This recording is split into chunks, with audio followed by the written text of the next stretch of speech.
Can I just stream it here? I think I got it. Okay, Miguel, you have to move forward. It's Okay, going live. so now, do I stop presenting, right? Now you can start presenting. Okay, go. Okay, so Gabriel, you got it? Yes, thank you. Deep apologies, you're all getting some swag and gifts from us. Thank you for staying with us. Okay. Hi, Lisa. All right. Well, guys, first of all, sorry for the interruption and the technical difficulties. In a nutshell, Papaya is kicking this webinar with believing in yourself. That's the topic, and that's what Papaya is all about. That's it, guys. It's when you stop believing in yourself when times are rough, like right now. You know what? What do? We keep pushing through. And we have the tutors that are going to help you do that. They're not just tutors, they're coaches, and they love and are passionate about the classes that you might not like. Essentially, Papaya is a movement to break stereotypes. And what we want to do is have a platform that's made by minorities to unite minorities. And hey, we are going to be open to everybody without discrimination. So without further ado, let me introduce two of my big friends, Aki and George. To me, they're very important, and I admire them a lot because they work for companies where they're big minorities. In Google, there's about 3% out of the Google demographic that are African American, and Aki here is one of them. So, Aki, we have put your slides here, and he's a supply chain engineer at Google. Amazing individual. He knows the struggle, and that is why it was important for me to have him in this webinar. He's worked for Google for 4 years, and he went to Northwestern University. I asked Aki, he was one of the first people that I told about Papaya. He was very excited. I know his story, and it's very motivating, and it would inspire all of you. I know it inspired me, and that's what we are all about here. It's about inspiring each other and lifting each other up. So, Aki, I just wanted to go ahead and talk about your road to success. But with that, I wanted to start with some of the questions that I actually asked as the tutors in Papaya. In Papaya, we care about that our tutors are very encouraging, that they get you and they don't judge you, and they obviously are very knowledgeable about the topics that they're going to teach you, right? So one of the questions that I asked the tutors in Papaya is, what was your favorite class at school, Aki? Hey, Sandra. Before I answer that question, I just want to say, first, congratulations to you and the Papaya team on such an incredible milestone. I'm honored to be a part of this event. Thank you, Aki. Absolutely. To get to your question, my favorite subject in school was actually trigonometry, so math. Nice. And what was the hardest? The hardest, definitely, social studies. It's I still don't quite understand why social studies, but I just maybe felt like I couldn't quite relate to the content at an early age. Okay, all right. Well, I thought it was going to be like a hard engineering class, but okay. So what was something that you know now that you wish you would have learned in school or at an earlier age? I think I wish I would have realized just how everything connects. Everything you learn, every experience you have, the people you meet, these are all building blocks, and you shape other people just like they shape you. So it's really important to continue to surround yourself with people to help you continue to learn and progress. Got it. And I know that I didn't let you introduce yourself, and I usually would have let my tutors introduce themselves, so sorry for not doing that, but tell me about you. Tell me I guess, give me your elevator pitch, Aki, as if you were a tutor for Papaya. Sure. So, my name is Aki Easley. I'm from Chicago. I have a passion for mentoring and continuous learning. I love supply chain. I love seeing systems come together. I'm a big fan of complex puzzles. I truly believe that when you have a big picture, you can learn to put the pieces together to build a very unique and robust system. Nice. And this is a question that's very important to me that I ask the tutors. Why do you think that you can be a good tutor for a student who's having a hard time? Can you be sympathetic to them? Have you had any hard times, Aki? Absolutely. I think I would be a good tutor for Papaya because I myself have been a student that struggled. And, let me share a little bit about my story with you. So, like I said, I was born and raised on the south side of Chicago. I grew up in these projects that were known as Caprini Greens. So, if you've ever seen shows like The Wire or The Chi, that pretty much sums it up. Really, really nice families, but unfortunately, deep poverty and not a whole lot of opportunity. Luckily for myself, early on, even though my environment was shaky at best, I had an attraction for math and science. And that led me to being selected in a program that paired high-achieving, underrepresented elementary students with a sponsor. And the sponsor will fund their tuition to a private high school. Wow. And for me, high school was nothing short of my refuge from my neighborhood. I loved high school. I threw myself into it. I was lucky enough to move from college prep to honors my freshman year, and I was consistently ranked in the top 3 out of about 500 students. Nice. Nice. Yeah. And so, how did you get to Northwestern? Like, what was so right now everything sounds great, right? Like you are, I guess, the model kid, and everybody looks up to. So, did you have any hard times in Northwestern? Yeah, so this is where I think things, as they say, get real. So first off, before I even got to Northwestern, the applying to college part was quite a roadblock because I was a first generation college student. I didn't quite have that at home know-how for how to navigate this exact milestone. One thing I did have though was a waiver from that scholarship program that waived all of my college application fees. So I pretty much applied to any and every college under the sun. And at the end of the day, right, I didn't want to be stuck with very large loans. So my college decision was heavily weighed on how much financial aid and scholarship I received from the school. So that led to me selecting Northwestern because they gave me the overall best package. Nice.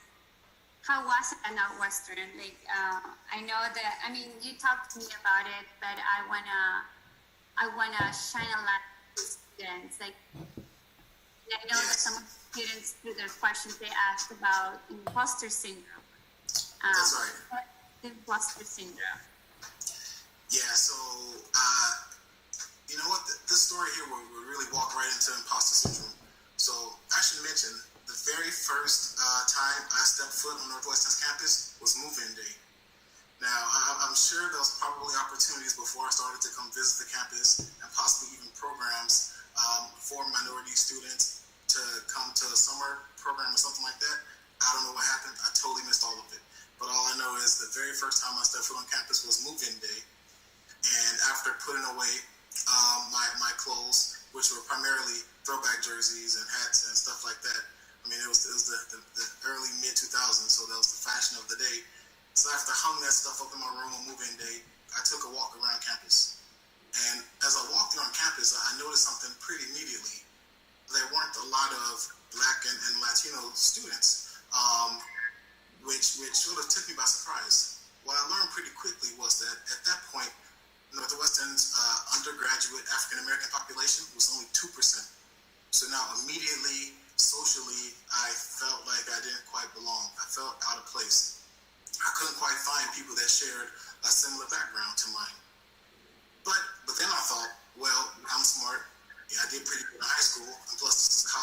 here to learn. But then those classes started. Those engineering classes started. And in addition to those entry engineer classes, I had calculus 3, orgo, and physics. So right away, my brain and my grades took a beating. I didn't know how to ask for help. I felt like I didn't belong. I felt like an imposter. I felt like that up to this point I did pretty well, but clearly I hit my ceiling. So now socially, I feel out of place. Academically, I feel like I can't cut it. And I sort of had this, I built this cycle of feeling like I didn't belong because I would try for a test, but I would wait till the last minute and it would sort of become a crime session. Then I wouldn't get good grades and then I'll feel like I didn't belong all over again. So it was a little bit of a vicious cycle. Do you think that you did that to yourself because you were sabotaging yourself? You felt like you didn't belong, so you kind of like, you know, subconsciously were sabotaging yourself because you were trying. Oh yeah, I definitely think that was part of it. Because you know what? I found myself gravitating towards activities that made me feel comfortable, that made me feel like I belong. And unfortunately, those activities didn't support my academics. Right? Those activities were playing Madden and 2K with my friends in my dorm room and going home to Chicago on weekends to get some mom's cooking and hang out with friends from high school. So I didn't have a good setup to support myself there. And I want to, you know, like, because I know we had a time agenda, and I know that Gabriel will keep me honest here with time, but do any of the Lisa, Eduardo, Federico, Carlos, do you guys have any questions so far? I know we have a time Q&A, and you will have time for that, but I know that some of you have asked about imposter syndrome, so I want to give you the chance to have a lively talk amongst all of us. Not yet? Okay. All right. So what do you think was the turning point? When did you decide to stop sabotaging yourself? When did you take like the power that you knew you had all along? Like what was that turning point that you're like, you know what? No, I belong here. Like I'm here for a reason. I'm here to take my place. Like what was that turning point? Yeah, so here's how it happened for me. So at the end of my freshman year, I was flat out placed on academic probation. And my full ride scholarship to Northwestern was in jeopardy. So it was a huge wake-up call. So that summer, I had a heavy decision to make. So I went back home to Chicago, and now I'm contemplating, do I try this again, or do I call this quits? Do I take a year off? Do I just maybe find a job that maybe doesn't require a college degree? But then I went up to sign my financial aid forms for the next year. And this was a couple weeks before school started. And I remember it like it was yesterday. I was sitting in the financial aid counselor's office, and he had this motivational poster on the wall. And normally, you don't pay attention to those, right? Because they sort of have that sunset with the words around it with some motivational phrase that you typically are like, I know that already. I don't really need to see that on a poster. But this particular poster said, discipline is the bridge between goals and accomplishments. And sort of in that moment, it sort of hit me. Right? It hit me that even though I'm feeling all this pressure to do well, this pressure is a privilege. Right? I owe it to my mom, who worked tirelessly to get me to that point in my life. I owe it to a sponsor that paid for me to go to high school. And quite honestly, I sort of owed it to myself to put myself in a position to be at a really good school with an incredible opportunity. But I had to have the discipline to push through. Because you had to like kind of hit low to get back up. But you know what? Now you're at Google, and and this is like to the people, to you, that if you're on academic probation, if you're about to give up, like look at Aki, like he was in academic probation, and you know what? You'll make it. You're going to be fine. Just keep pushing. Like, relying on those organizations that I know they helped me. And SHEP was my go-to in UCF. Like, SHEP is what made me go through school and strive in school. Now I feel like I'm more chef than papaya, but I think it's important to have community, and that's what papaya is. We're providing a platform that connects you to students. We want to open it soon so you can connect amongst your friends in engineering. Hey, like you have any questions, go here. So we're very excited, and thank you, Aki, for sharing that amazing story. So how was your path to Google? I know we don't have that much time, but like essentially, what was your proudest moment? That's a question by Lisa at Chef UF. So what was your proudest accomplishment? Yeah, so, and I quickly touch on this. So, to your exact point, Sandra, the community was a big deal for me. So, a big turning point in college for me was I joined NSB, and I joined the Historically African American Greek Letter Organization, and those things helped me be more ingrained in the community. I also joined this academic tutors, essentially, which was like TAs that floated around. And so I sort of built a better structure for myself to enable myself to start doing better in school. And then after graduation, and I'm going to spare you all a lot of details here, but after graduation, I was lucky enough to land a job at a startup in New York City. And the job started immediately after graduation. So on graduation day, I loaded up my U-Haul, and I drove from Chicago to New York City to start my new life. And I felt extraordinarily proud of myself. Within a week, I had a laptop, a BlackBerry, and a corporate card. I made it. You made it. You can't tell me nothing. You can't tell me that. That's hilarious. Okay. I was gonna tell you when you think you made it, but it was the black card or the corporate card. Okay. But then I'll add this in very quickly. So I'm enjoying my job right out of college. I'm traveling from New York to a distribution center in Columbus, Ohio, as a part of my role as an industrial engineer. Things are going very well. Then roughly 6 months later, so now we're talking early December, I get a call into my manager's office, who's also the owner of the company, because it's a relatively small startup. And he said, Aki, you're doing great, but unfortunately we didn't hit our numbers. We're going to have to let you go. No. So now it's 6 months after graduation, in a foreign city to me, New York City. I have rent due, I have a lease, and I just lost my job. Oh my God. Wow. Okay. So Google. yeah, so from there, right, I honestly thought back to that moment that I had in my financial aid counselor's office that day, where it was just, I owe it to myself to keep pushing, I owe it to my family to keep pushing, I owe it to honestly the people that didn't make it out of my neighborhood to keep pushing. So I went on an application blitz that weekend. I applied to easily over 100 jobs. And within a week, I went home back to Chicago for a Christmas break. And I was preparing myself mentally to tell my mom that I lost my job. I hadn't told her up to that point because I didn't want her to worry. But then, right as I got off the airplane and I drove in my rental car back to my house in Chicago, I got a call from one of the companies that I interviewed with offering me a job. And from that point on, yeah, I threw myself into my profession.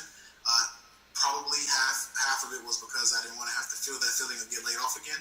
But the other half was I really enjoyed my work. Like I was really deeply passionate about industrial engineering, about system engineering, about optimization, things like that. And that led me to sort of excelling and thriving with a company I worked for, a pharmaceutical company, over the next 5 years. And then I got this email, the email of a lifetime. I got an email from a Google recruiter that said, we see your background on LinkedIn, and it looks like it might be a good fit with an open position. Are you interested in chatting? And I was like, I'm interested in chatting? Of course I'm interested in chatting. So, that's amazing. That's amazing. And I thank you. I know that it takes courage to say, I was in academic probation, or, so thank you for sharing that. I hope this inspires all of you. Don't give up, keep pushing. Engineering is hard, but you started for a reason. You had a passion.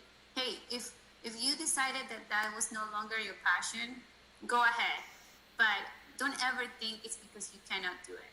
You know, if it's not in you anymore, then we get it. But there are many resources that sometimes, you know, as a student, you don't know. I know I didn't, but when I found out about Chef, when I found out about like all the resources I could get to help me, I use them, and help is there. You just have to look for it, and hope for the best. So now I don't want to take too long because it took too long to start, but we can start with what are some tips to go. Well, we want to show a video about your work at Google and in the data centers, which is pretty cool, guys. This is just going to be an industry, and that's just going to keep booming because this is what enables AI, data analytics, teams in this call. So yeah.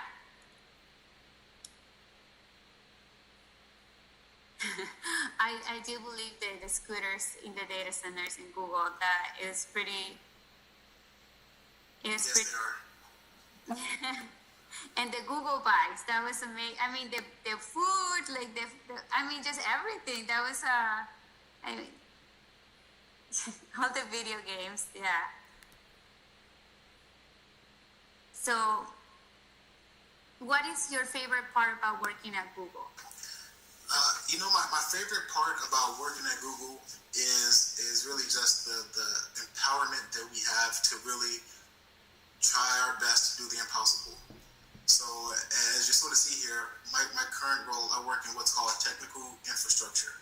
And what that sort of means is my job to ensure that Google has the capacity, and that's either storage or compute or acceleration capacity to support the many Google products, such as, you know, your YouTube, your Gmail, your Maps, things of that nature. And all of that capacity sits in our data centers. So my role is to come up with our strategy to continuously build and improve our ability to create data centers and increase our capacities. So I know that you actually hold interviews at Google once they pass their recruiters. And I do want to add this, guys. I think that it might be hard to get to Google, but once you're in, they really don't see color. That's it. You're in. Like, they assume that you're just smart, and that's a great feeling. You know, when if your ideas are discarded, it's not because maybe I'm a woman or I'm Hispanic. Maybe they're just not good, and I think that's a feeling that we all deserve to feel. You know, that we don't doubt because our ideas are not like because of our background, you know. So I am gonna give that to Google. I like that, and I think that I can vouch for that. Like, I don't think that once you're in there, you're as good as everybody else. That's right. Some tips for like what are interviewers looking for at Google? Like, what are some insights? Tell us some of the questions that you asked. No, I'm just kidding. But at Google. Absolutely. So here's what I can share when it comes to interviewing for Google. I've had the opportunity to interview roughly 75 candidates over the past 4 years working there, and what I can tell you is a typical hiring manager at Google, they coming in, they're going to assume that you're smart. So those are sort of the table stakes for getting to a Google interview. You're already very smart. But what they're looking for is more around how you think. How do you approach problems? How have you approached some of your problems in the past? What did you do? And then even more importantly, what did you learn from it? And then how did you apply those learnings in the future? Okay. So I don't want to like look too good at Google. I don't want to say that perfectionism is my weekend, like my weakness. I want to be more real. Is that what you're saying?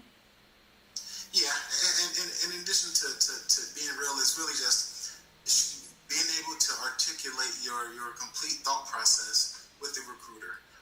And that includes sharing outside the box and creative thinking, but having a solid argument to support that approach. Though that approach really goes a long way when you're interviewing at Google. Nice. You guys, do you have any questions about like any tips that you want to get for interviewing at Google? Is anybody? I know Chef is going to have Google, so does anybody here have any questions, or do we want to start with the Q&A for Aki? I guess we'll start. All right, who's first? FIU. Okay, so that's Eduardo, correct? Eduardo Rojas. Yes. Do you want me to go through the questions? Yeah, this is your time to shine. Okay, I think some questions that our chapter at FIU had is, first of all, what can we do under our undergraduate to make sure we succeed after graduation? That's a very good question, Eduardo. What I would say is what you can do while you're an undergrad is to start to really think about what you're passionate about. Just maybe start there. Think about what's going to continuously get you out of bed to go to work, right? What excites you academically that you can see translating well professionally. The fact is, right, is we're most of us, we're in this work world for the long haul, right? We're on the hook from working into our 60s and probably even 70s. So what you can really focus on, in my opinion, is really putting your effort and intent behind something that you're passionate about. That's going to translate very well professionally. Thank you. Next up, we had, what were your most important classes in college? I would say, in addition to those base engineering classes, to really make sure you have the technical capability, I would say the classes that sort of focused on those softer skills as well were very important. The public speaking classes, and if you have the opportunity to take classes that aren't maybe necessarily under your major, such like the quote unquote the free classes or special electives. I took marketing class, and I even took an intro to acting class. These classes sort of helped make me more well-rounded as an individual and help me better present myself to potential employers. Awesome, great to hear. And how would you say these classes in education prepared you for your job at Google? I would say they did an incredible job. I still, to this day, I might grab a book that I had at undergrad and thumb through it, just because my current role directly relates to what I studied in undergrad. So big ups to Northwestern. I really think they did a great job. Once I applied myself and once I set myself up for success, they did a good job preparing me for life after school. Thank you. Thank you. So, we picked some of so we had a Google form, and we picked some questions. So, Eduardo, I'll let you keep talking on these ones. Okay, so our next follow-up question is, what's been the best and hardest experience you've had in your career? The best experiences I've had are times where I would say getting recognized for good work, right? I think we all want to get some type of feedback mechanism that we're on the right track, that what we're delivering is what's expected of us, or even better than what was expected of us. So professionally, getting to Google is my highest moment, no question about it. I would say my hardest experiences in my career are probably around just working through the fact that oftentimes, and this was true at Google, this was true in the pharmaceutical industry, and this is also true at Northwestern, is I'm often in the extreme minority in the room. And sometimes you can sort of feel that burden that, whether it's fair or not, I'm not just representing for myself, but I'm also representing for people that are like me. So just really being conscious about that and not letting that psych me out too much, but more maybe using that to feel even more empowered to do my best work.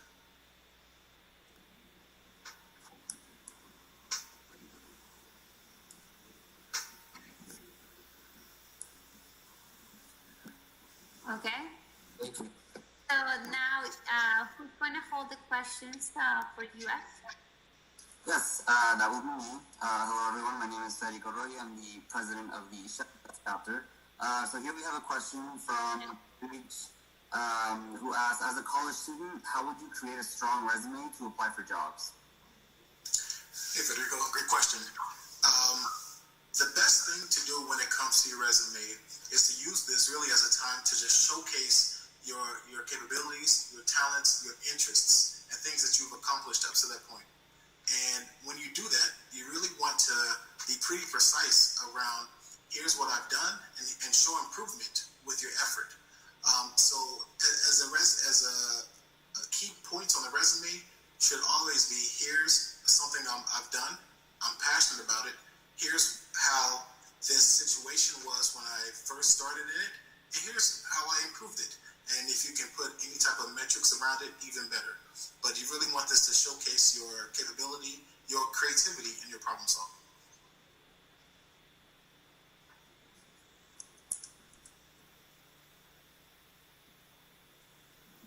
All right, so that's me. Hey everybody, my name is Adrienne. I'm the Vice President of External Affairs for ShopUp. And I submitted a question. Aki, what was your biggest setback as a minority in STEM? Well, what is, or what has been, I guess? That's fair. Hey, Lisa. Great question here.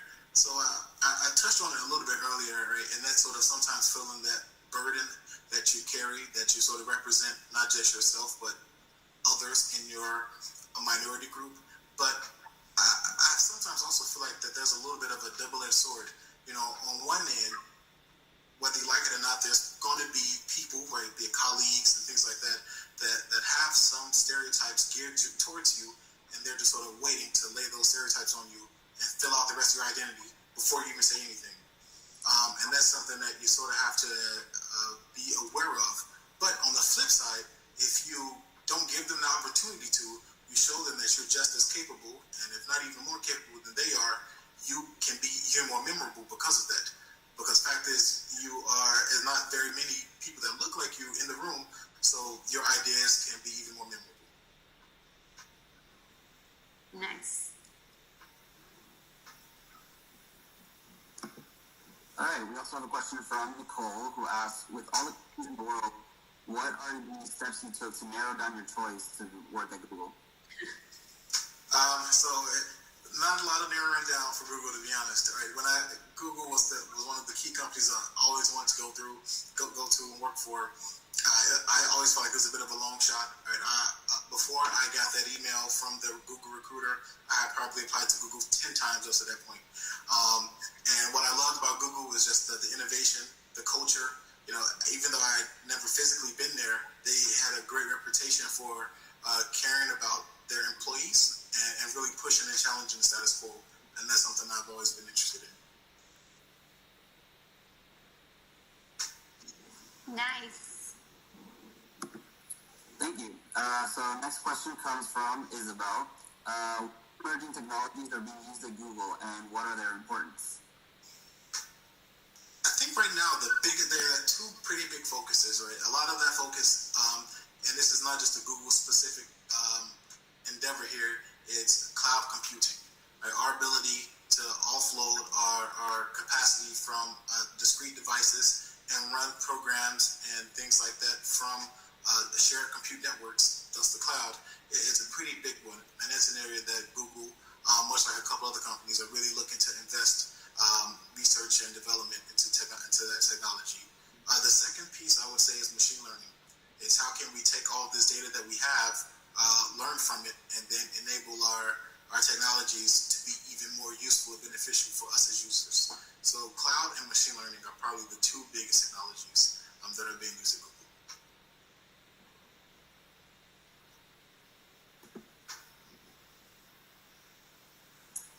All right, and a question from Nicolas, who asked, what was the toughest part of your career and the toughest challenge when it comes to working with such a big team? I think that the toughest part of my career is just knowing if you're on the right track. There's a lot of options out there, and especially when you find out what you're passionate about, I've become kind of intentional with what I want to do. So it's important for me to continue to have pulse checks with myself to make sure that the job I'm in, the company I work for, this reflects how I want to spend my time here.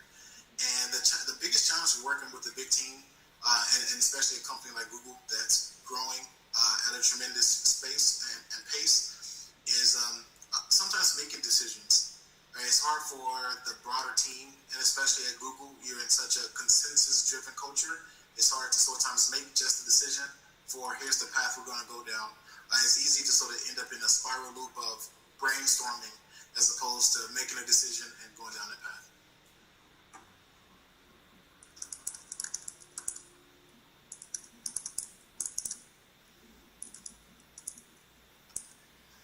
So I have a question from the live audience, but did everybody go, or did we?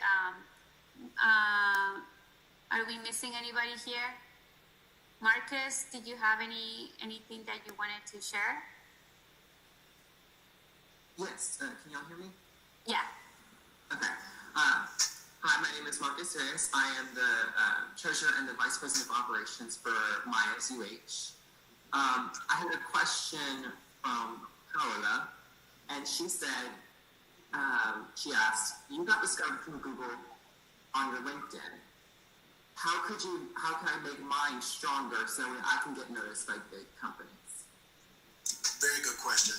Yeah. Fact is, right now we live in a world where social media also extends to professional social media, and I try to use that and leverage that to my advantage.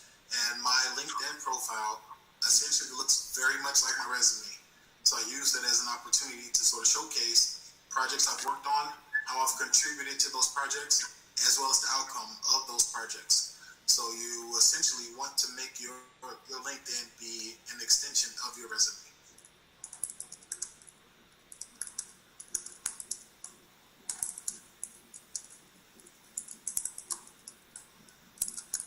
Okay, and Carlos, did you go?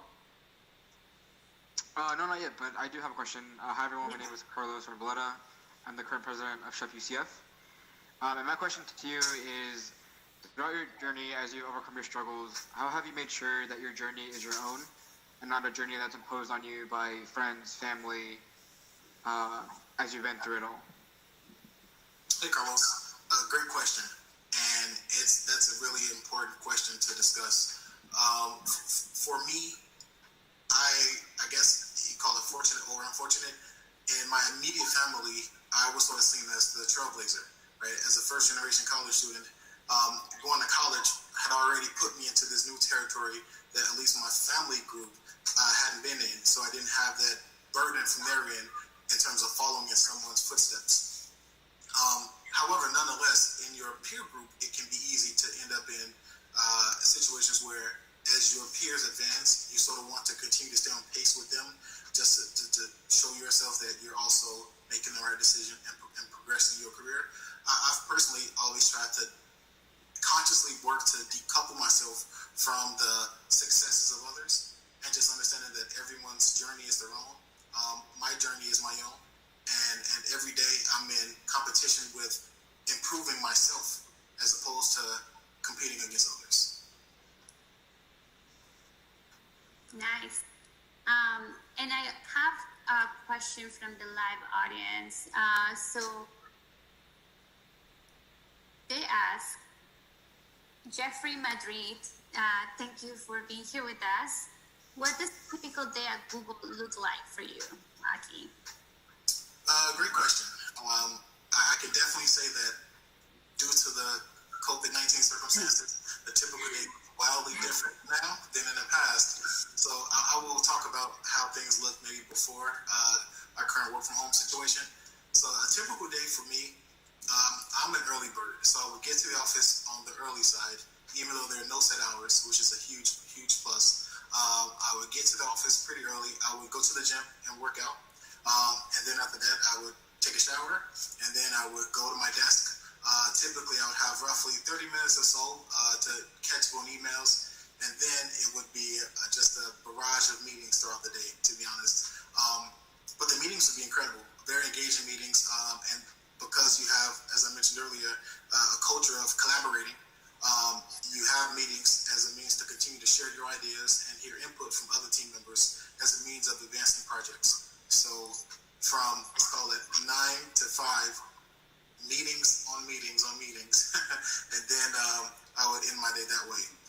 Throughout my day, I would make sure to make time to go to the cafe for free breakfast and free lunch, and some snacks as well to keep my energies up.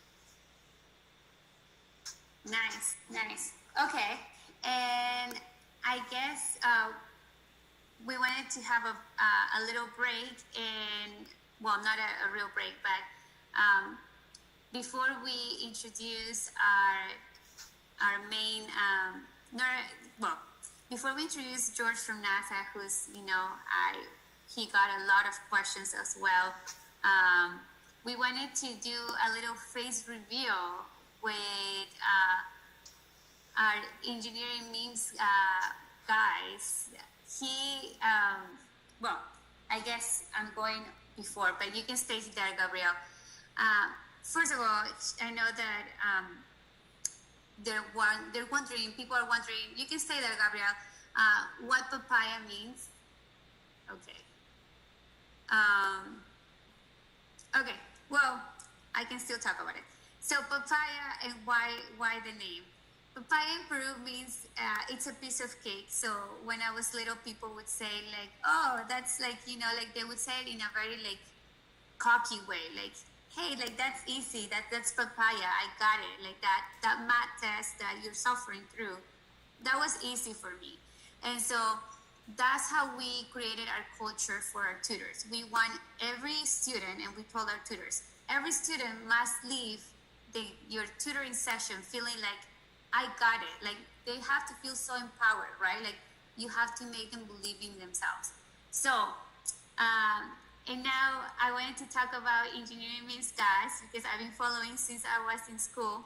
His memes were so funny, and I reached out, and I know he's doing a face reveal here. So although he looks like one of the students, he I wanted to have a little break with you guys and tell you about him and his story as well. Obviously, we will make it short. He has a company, and I'll let him talk for on his own. So yeah, we are announcing our partnership. He has 370,000 followers on Instagram. So he created a community on his own. I reached out to him and told him about the papaya movement, and he loves it. I went to his shop, and I saw a lot of minority students working there, as interns. He wants to help, and we're announcing our partnership, so I'll let him talk. Can everyone hear me? Yes. Great. Yeah, thanks for inviting me. I want to say thank you to Papaya and I just want to say that you guys are doing a good job. You too, Sandra. You guys have a lot of support, and I'm just here to help. And yeah, so like Sandra said, she reached out to me, and she approached it very nice. She sent a paragraph, not just basic message. And she caught my attention, and I saw what Papaya stands for and what they're trying to do, and I want to help. So just a little bit about my background. I was born in Orange County, and I actually left to Mexico and lived there for 5 years when I was 4 to 9.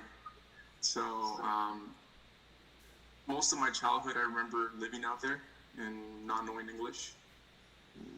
Spanish is my first language, and living out there taught me a lot of life lessons, and really showed me or taught me what opportunities look like and what hard work is. So now, coming back to the U.S., not knowing English, went to school and actually went to university when I was 18. I went to Chico State, did mechanical engineering, and in college is when I started this page back in 2013. I'm not sure if there's followers out there, but follow me at Engineering Memes Guy for some good memes. So yeah, in 2013, I started creating content for people, and had a lot of support. In 2014 is when I graduated and got a job at an automation company doing mainly electrical systems. As a mechanical engineer, going into a company doing automation was something that they didn't teach me in school. Besides controls class, that's kind of what applies a lot to what I do now. So after working there for 4 years, I feel like I hit a ceiling in terms of knowledge and challenging. So I decided to start an automation company. There's another partner with me. His name is Brent. He couldn't be here, but yeah, we decided to start a company and apply our knowledge and see what we're really capable of. I see your I love posting that you videos challenge online. yourself. Huh? I said, I love that you challenge yourself, and I actually used through COVID, I used his office as my office, and I guess I can just quickly tell you why I thought he would be a great person to partner with. He wants to give you guys the opportunity to have those shadow internships that you can put on your resume.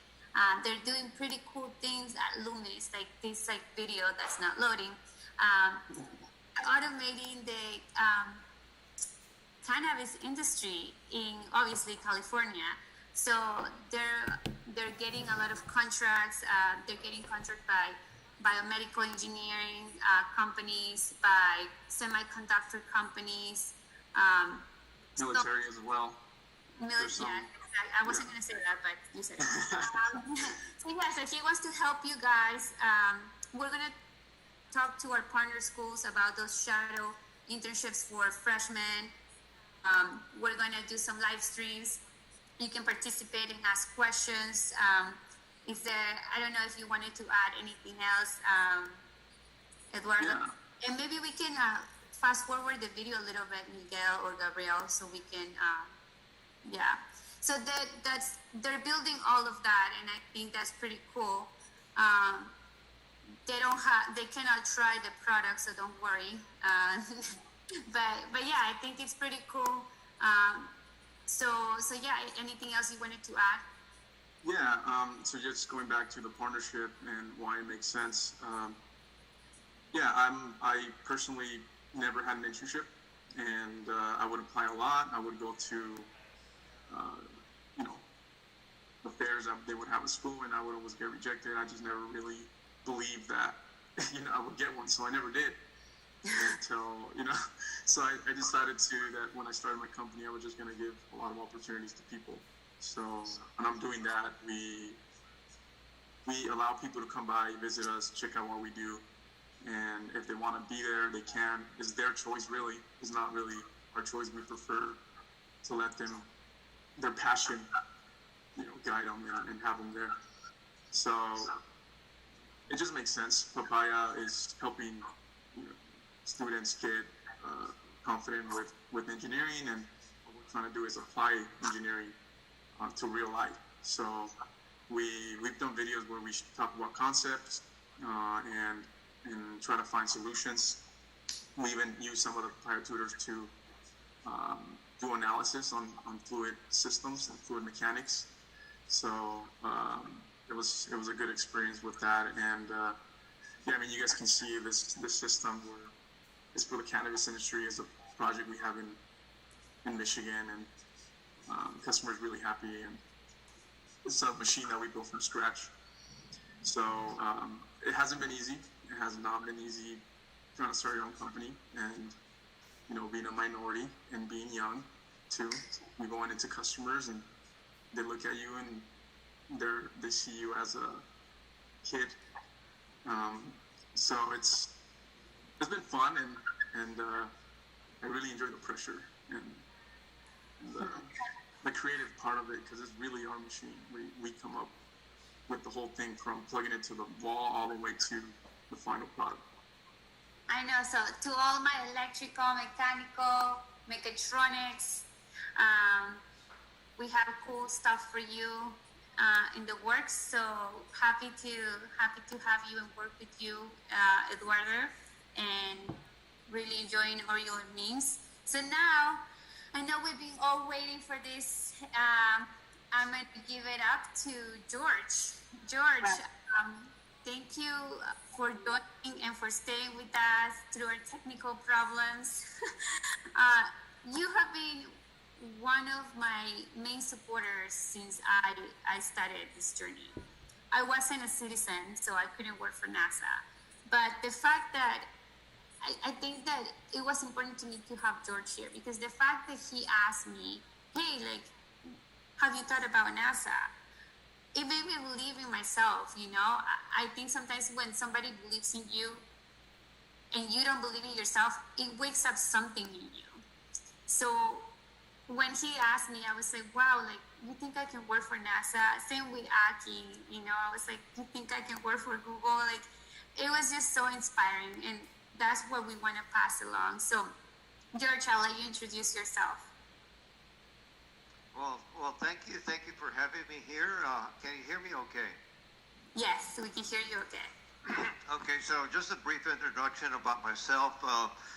Let me just say that you know, when I go to schools and talk, and they say he's an engineer, he was born with a silver spoon, and I was not. I was actually born with a tortilla because I grew up in a poor family.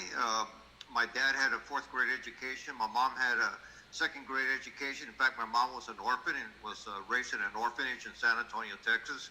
So, you know, from an education standpoint, from my family standpoint, there's not much there. I was a mediocre student in school. I graduated 475 out of 605 from my high school class. Of course, there's a story behind that too as well, having to deal with running a donut shop that my dad had later on in my life when I was going to school, and he had a heart attack, and so I had to run it while going to school, so that kind of impacted me a little bit. But I have to say that my early engineering training was actually a junkyard that was not too far from where I was growing up, and you know, kids and I thought that, you know, this junk was just good, you know, and you know, we built a tree house. I learned about toasters. I have to say that I, you know, built a lot of things because I didn't have money for toys. So we built our own toys growing up. I have to say that was kind of like my engineering training ground, if you will. I have to say that from the standpoint of learning, I think I learned a lot of things just by doing, and that's the way I've always thought about things like engineering. You know, when I was going to school, I mean, the engineering school is it's another story, but just let me briefly say that because I graduated 475, 100, 605, I did not score well in the SAT, to say the least. So I didn't let that stop me. I actually pursued opportunities at a junior college to see if they would take me, and there was one junior college that did on a probation basis. They said, I bet you're going to have to score a B or better the first semester. Otherwise, you know, bye-bye. I scored an A, and within 2 years, I got a degree in electronics technology. With that, I thought that's all I was going to do, but I had a good, excellent counselor at that junior college, much so more than at high school. In high school, my counselor told me that I should consider auto mechanics for a career. So I took the advice of the junior college counselor, and I transferred over to University of Houston, first majoring in electronics technology. But then I was kind of disappointed with learning what the learning I was picking up. And so luckily, there was 2 things that happened also. Was I was disappointed with that, and then the other thing that I was disappointed with was dealing with a large university. I went from a college that had about 5,000 students to the university at that time. The University of Houston had about 35,000 or so students. So it was a huge college. It was very intimidating for me. But there was a sign one time at the student center that said, Maya's meeting this coming Friday. And, you know, that caught my eye, and thank goodness I joined because they kind of guided me, helped me. Tutoring, talk about tutoring. There was a lot of good tutoring. I have to say that I got tutored a lot from different areas. I have to say that tutoring was very, very important for me because I was so far behind compared to everybody else. Again, keep in mind I was 475 out of 100, 600 by students. But during that time, I had a couple of jobs. Because I graduated with electronics technology degree, I got a job part-time at Canning Calculators, repairing business calculators. And I learned quite a bit about instruments. I learned quite a bit about repairs and electronics and and what have you. So that was one of the key components actually going to NASA. The second component was that when I had applied for NASA for an internship, I got declined because my GPA wasn't high enough. So I did get accepted at GeoSource, a seismic exploration company, and they hired me as an intern for manufacturing engineering.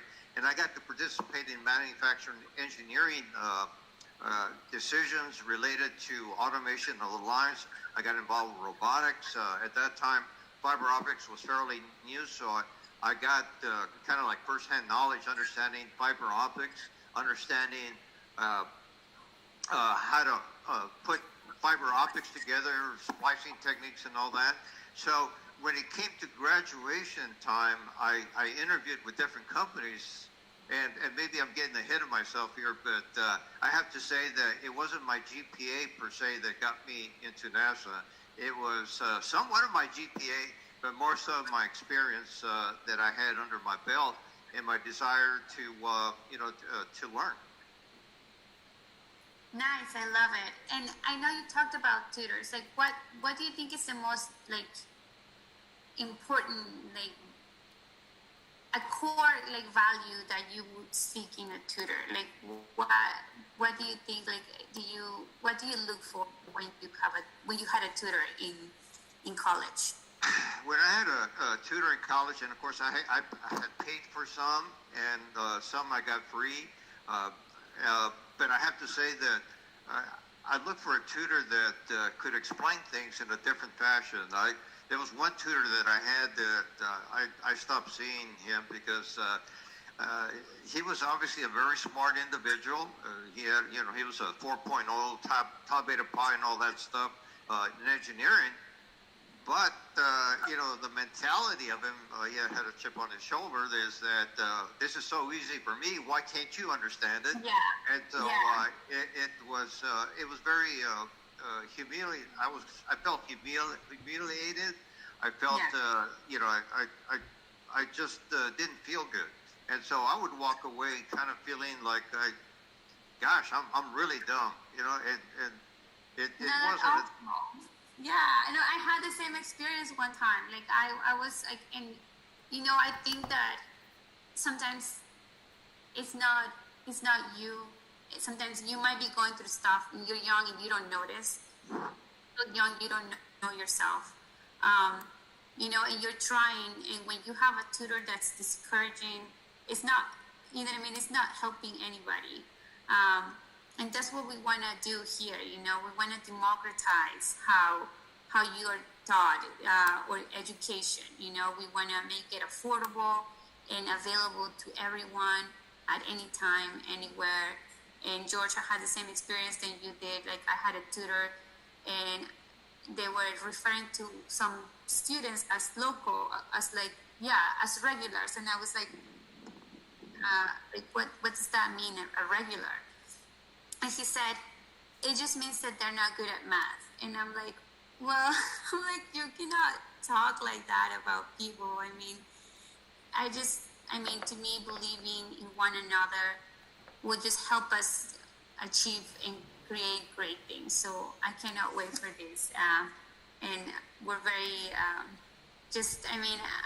feel your pain, George, because I had the same experience once. And nobody likes to feel dumb or they're good enough. So humbleness is a key core value that we look for.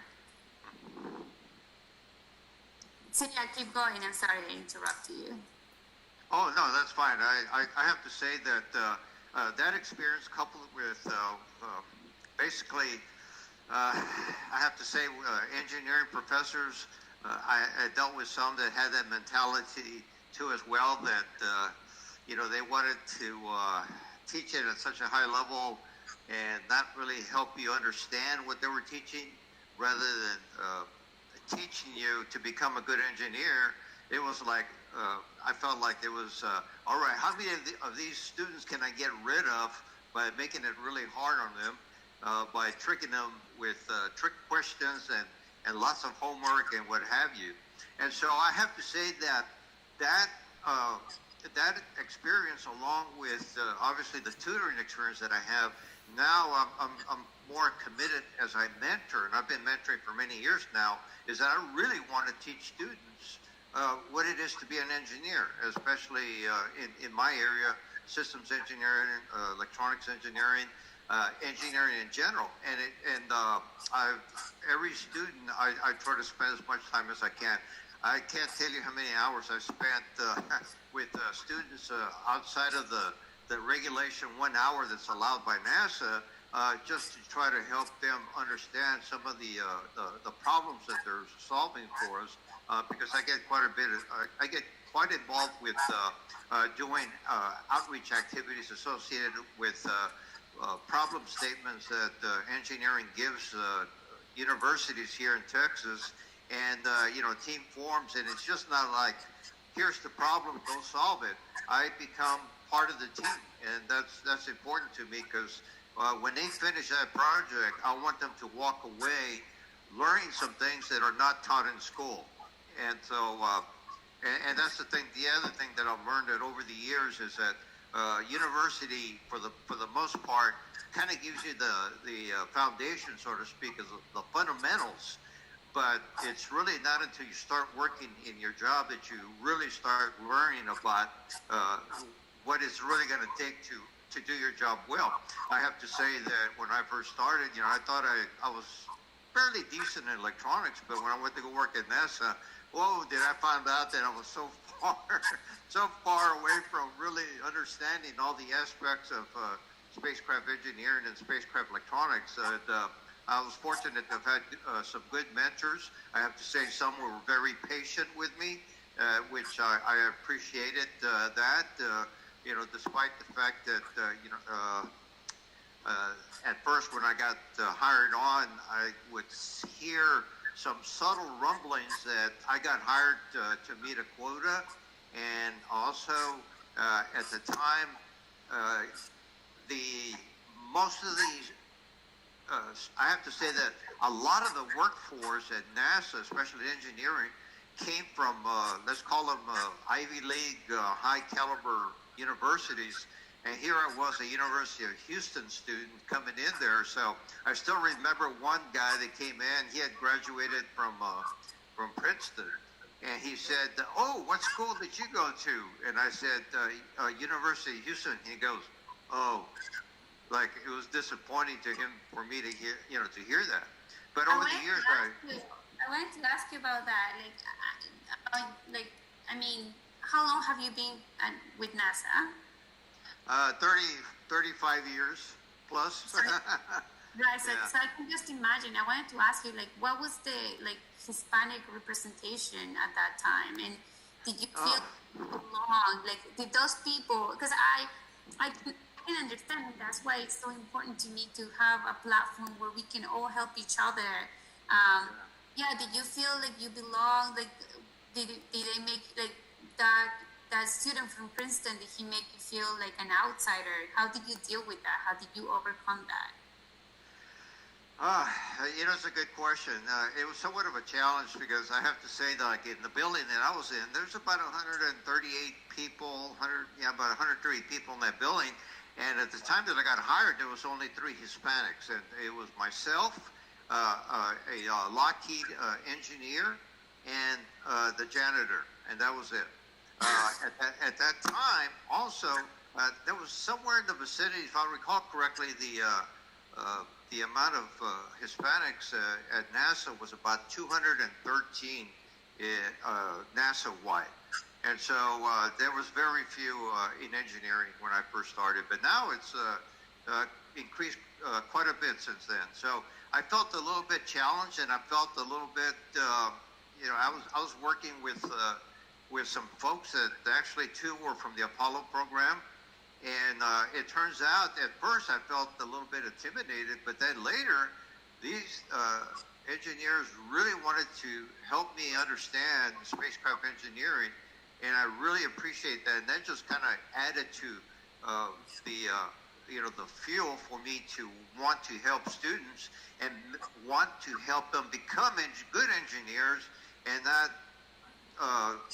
this, let me call it, trickery that I got involved, that some of the engineering professors were teaching. That I have to say that because of one of the former Apollo engineers, he retired many years ago, but he gave me great advice. He told me, because at that time, after about 16 years, I decided I wanted to pursue a master's in systems engineering because that's really what I was doing quite a bit of, and I loved it. And so he said, well, George, if you're going to pursue systems engineering, make sure that you go to a school that the professors have actually done engineering, systems engineering, and not all academics, because he said the book problems and the real world problems are way different. And so I took that to heart, and I found a university that all but one professor were people that worked in industry for many, many years in systems engineering. And I have to say that was really, really beneficial for me. Nice. I love it. I was actually going to ask you what made you feel like you belong, and it seems like that Apollo engineer helped you and got you through. We all need somebody, And sometimes, like, I wanted to ask you, who do you think you owe your success to? And that's something that Marcus from MICE also asked. So he also happens to be from the University of Houston, but who do you owe your success to? And we have the question on the side as well. Yeah, I mean, my success comes from a lot of things. It comes from, my heritage, the family background. So back in my mind was the fact that I wanted to change, let's say, the course of my family, of my family's history, and so that was part of the motivation. I have to say that also the work that I was involved with, I felt that I wanted to prove that I could do this kind of work. And so it was an opportunity for me to show that I can do this. Of course, I have to tell you that so I'll share with you what my GPA was when I graduated from the University of Houston. It was 2.72. All right, so I wasn't a summa cum laude, old lottie, all that stuff. It was.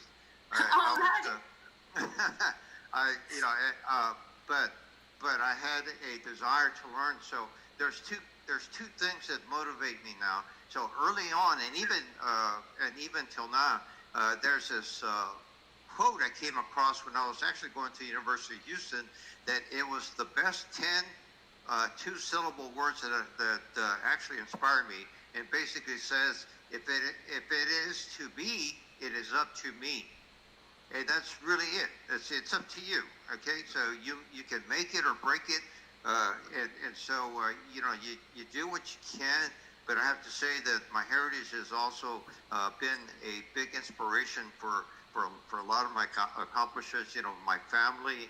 So and then now later in life, it's my quote is actually one that I like, and it's the purpose of life is to find your gift, and the meaning of life is to give your gift away. So I think now, now that I've gained all this knowledge, and to some extent, I want to give back and share this knowledge with students. Thank you, and we're so happy you do. I mean, I see you talking to India and to all these other colleges, so I brought you back to your roots, and I'm like, let's talk to the Latino community, George. It's funny that you say that, I mean, inspiring quotes are also my thing. And I wanted to kind of share with you, before we share that video, Gabriel, I wanted to share with you, like, how we created Papaya and how we really do care, and we designed this, like I said, to democratize education, the way we learn, and also to inspire students. It was created by a student, so it is what we wanted to see.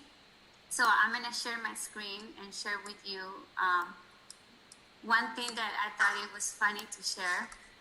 So when you go here into Papaya, and let's say I look for you design the classes that you wanna get tutor in, and right away you can just go ahead and ask for a class. So let's say like I go for Calculus 2, and this is a feature that it's only being like available for our partner schools that tutor me now. So that's when you get stuck in a problem and you just want to ask a quick question. It's only pay as you go. But I like inspiring quotes. So it's funny because we have here, right? Like, all progress takes place outside of the comfort zone. So when you're like waiting for your tutor, you'll get like all these like inspired. And we have a tutor actually. Hi, Eduardo. Hi. So that's how you get it. So it's pretty cool. No worries. So I'm excited that you're joining. Actually, George, you're gonna host the raffle contest. Pick a number. That's for George. George, pick a number. Oh, between what and what? 1 and 70. Okay, 37. 37. And you, Eduardo? Okay, so 37. Katia de la Fuente.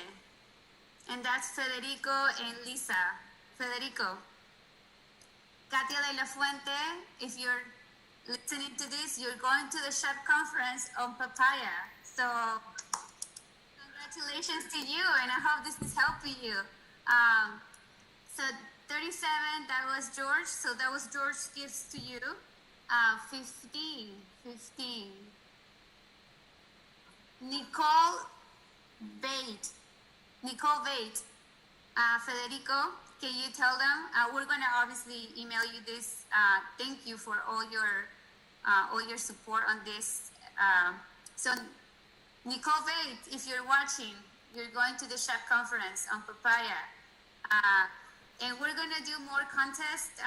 We're gonna go ahead and do it after, but I just wanted to, I thought it was cool that, George talked about like inspirational quotes, and I just wanted to show them. I couldn't wait to show them how much thought we have put into this platform. Thank you, Eduardo. Thank you for being here, all the work. Bye, Eduardo. Bye. Thank you. So, okay, so yes, I just wanted you to be part of like the debut, George. So thank you. So we're gonna show your video now. I'm gonna stop presenting. Okay. So we can talk over your video, George. Can you hear us?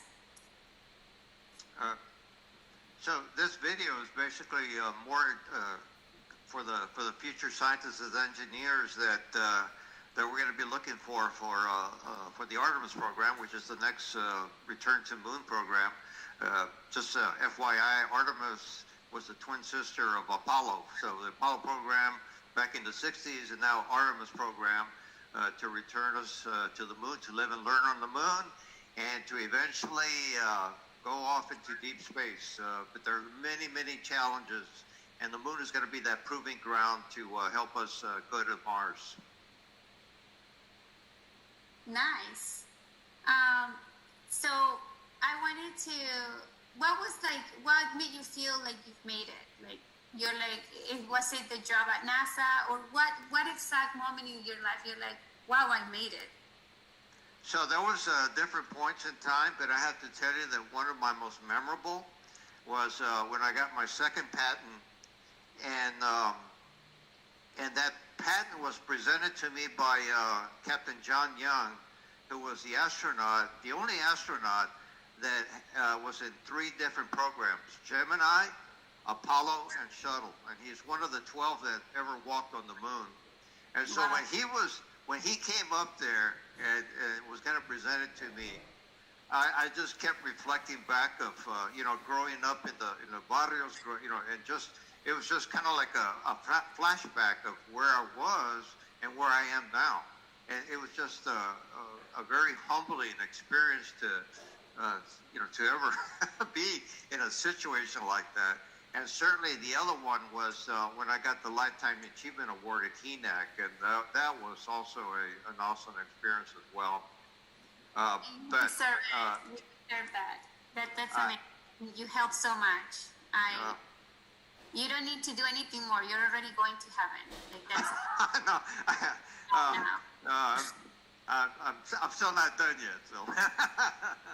I'm glad that you have that passion in you to help others, and I know that everybody here feels lucky and thankful and grateful that you do that. Okay, so we are going to open, the tips. I know that everybody's been waiting for that. Tips for a NASA interview. I know that I actually met you at HENAC.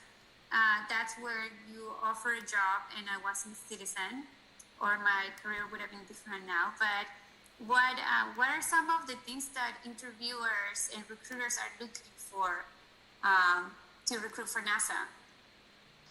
Oh, good question. So, it's interesting enough that, some students think that NASA looks a lot for the technical skill aspects, and they do to a certain point. But, again, going back to how I got picked, is that it's just not the technical aspects, but also the person, the people skills that are equal and important. And I heard he mentioned that too as well. And so when you get interviewed at NASA, they typically look for, kind of like your behavior, so to speak, because really what they're looking for is how well you work in teams. And that's a big thing at NASA, is working in teams. Nobody's the star quarterback.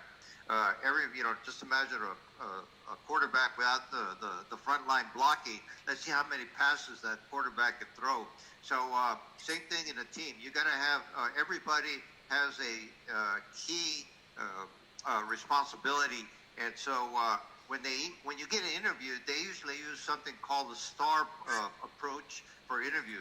And so STAR basically means what was the situation, what was the task, what was the action, what was the results. So basically what they're looking for is how you handle people. How do you deal with, how good is your negotiation skills? And more importantly, how good is your communication skills? Because working in a team, it's just not how good you are technically, but how good you are with working with people. I can tell you that many projects have failed that I've seen at NASA. These are more of the small program projects, but they fail more so because of the people. All right, you can have the worst tools for doing a project, but if you got outstanding people, that project is going to be successful. You can have the best tools in the world and worst people, and that project is going to fail as well. But if you have a project and you got some good people that are willing to go out there and do their part of the job, it's going to be successful. So NASA looks for that kind of activity, and that's one of the ingredients, if you will, is how they interviewed astronauts too as well. It's just critically important to have that team player aspect as part of that learning about your team aspect in that interview. So so I actually read a couple, like, when I was interviewing, that you should say we instead of I. What do you think about that? Is that something that NASA is looking for? Like, okay, like we did this at this project. Like, I know it's a little thing, but they actually look for. Oh, absolutely. The we and I says a lot about you. If you say we, that means you're a team player for the most part. Okay. Versus I, it's you want to be the star quarterback, and I have to say that I've worked in some projects where there were some folks that were very good engineers, very excellent design engineers, but there were more of the I than the we. And so you have to learn how to work with those kind of people. When I was on a project with the first shuttle launch, or rather the first experiment that I launched on shuttle, I was working with one person that was just a highly skilled engineer, but just very difficult to work with. And so it was a lot about I and I and I. So, it's just a matter of how you deal with those kind of people that you try to, let's say, channel what that person can do in the right direction to make the project successful. And that's what it's all about, having a successful project. So everybody wants to do that. And that's the importance of being on a team, is making sure that everybody understands, hey, everybody's objective, everybody's mission here is to make this project successful. Yeah, and I just wanted to say that because I know that is something that I know that you're all preparing for SHEP. SHEP is like, it's a big event for all of us Hispanic engineers. So I just wanted to put it out there. So we'll start with the Q&A, and I'll let the students be the stars now.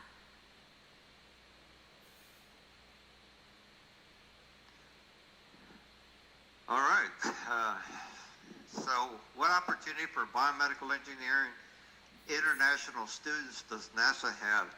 All right. So here's one of the challenges with international students is, if you're talking about NASA as a government agency, being a civil servant like I am, you have to be a U.S. citizen. Now, some contractors do have opportunities for international students, but it varies from contractor to contractor, especially if it's a contractor that's not working military applications.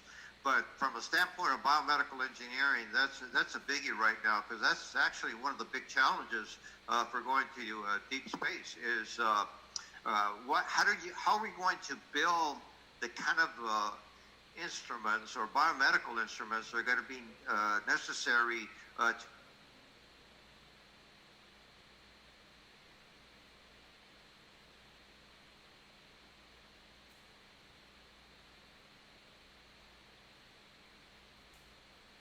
the challenges there is the system, which is a huge environment that can corrupt biomedical equipment. So that's a major challenge for biomedical engineering at NASA. The second question, what are some tips for current wait, students? George, I noticed that we didn't get a chance to introduce Eduardo. Eduardo, you didn't get a chance to introduce yourself, Eduardo Rojas. So I'll let you introduce yourself. He'll be moderating. Oh, sure. Okay, sorry. No, you're fine. Hi there. So I am Eduardo Rojas. I'm from Peru, and I'm currently the vice president for SHEP. Go Peru for my Peruvians out there. These questions, what would you recommend to a student that wants to study aerospace materials? My recommendation for students that want to study aerospace materials, I have to say that, so materials is somewhat of a challenging subject, and I guess I'm thinking from my experience at NASA, materials is a major undertaking, because we have to deal with all aspects of it. If it's going to be aerospace engineering or materials engineering would be more of the category of engineering associated with materials. You're going to have to take a lot of mathematics, everywhere from calculus 1 all the way to differential equations. You're going to have to deal with a lot of materials classes, dealing with a lot of a lot of theoretical equations that sometimes actually break down to simplistic equations, as I found out. But you have to go obviously through the rigor of all that. So I have to say that prepare yourselves as much as you can in high school. If you go to junior college, try to take as much as you can in junior college as far as mathematics and physics. Again, I'm a product of a junior college, so I highly recommend going to junior college first, but it's up to an individual. So again, just go back to the 10-syllable, or rather the 10 words, 2 syllable. If it is to be, it's up to me, and keep that dream alive. It's going to be a rough ride. Or maybe it won't be. It was for me, but it may not be for everybody. But if it is, just stay focused. Just stay focused, and say, I'm not going to get deterred. I'm not going to get sidetracked. I am going to graduate with my engineering degree. And if it gets hard, you can use papaya, Eduardo. It's made in Peru. Yes, the best. And talking about a rough ride, what has been a hard experience that you've had to overcome in your career?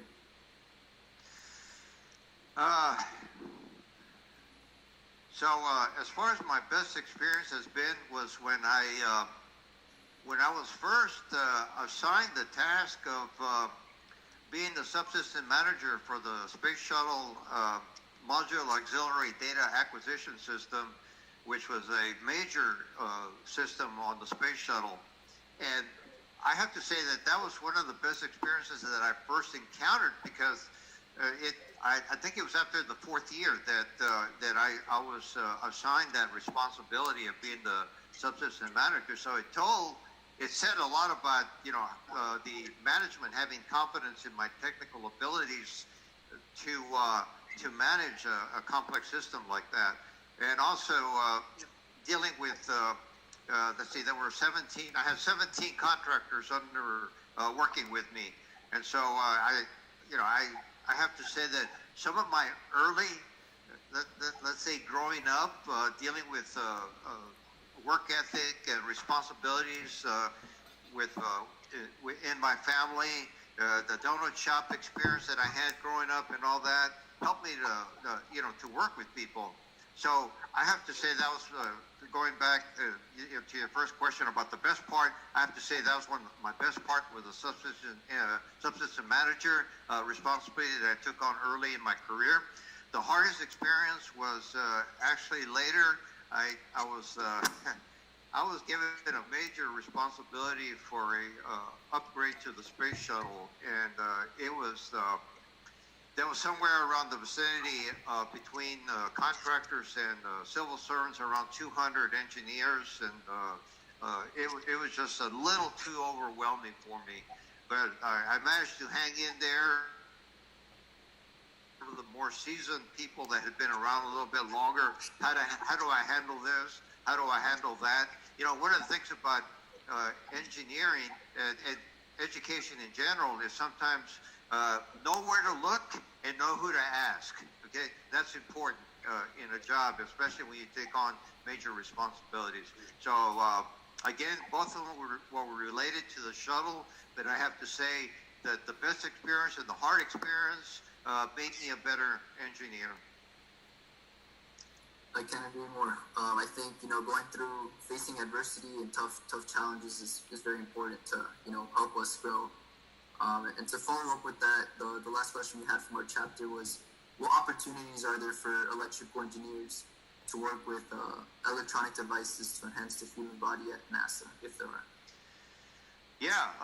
Okay. So to enhance the human body at NASA, so there's a couple of areas that we're looking at. One of them is in my group. It's called wearable technology, and we're looking at that for basically providing, let's say, situational awareness of the human. And so we're looking at different technologies, wearable technologies that that can survive in the radiation environment. That's our biggest challenge, is the radiation environment, and use that to monitor the health of an astronaut. So one of the two aspects of an astronaut going into deep space is understanding the health, both the physiological and the psychological aspects of the health of the human.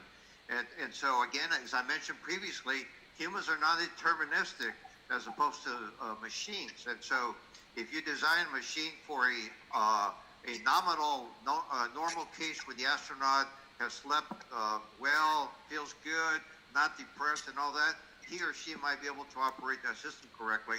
But for the most part, these astronauts work long hours, and then depression can set in, especially if you're on Mars and you see Earth the size of a little tiny BB. And so we need to we're looking at how do we build systems that are not so intrusive, but still give us data to understand the health of the human. And there's something called digital twin. This is an area what's called digital transformation that NASA is getting involved with, where we're looking at the digital twin not only for deep spacecrafts, but we're also looking for the digital twin for the astronaut too as well. So basically, a digital twin is kind of like the ground simulator for the actual system that's flying, and data coming back from the actual system is providing status updates of the simulator, because we can't simulate every possibility that's actually going to happen in a mission. So we're going to have to get some real-time data coming back, not just from the vehicle, but from the human. And that's one of the new challenges for us, and to better refine, if you will, the models for the spacecraft as well as the human. So a lot of opportunities in electrical engineering in that part. Thank you so much, George.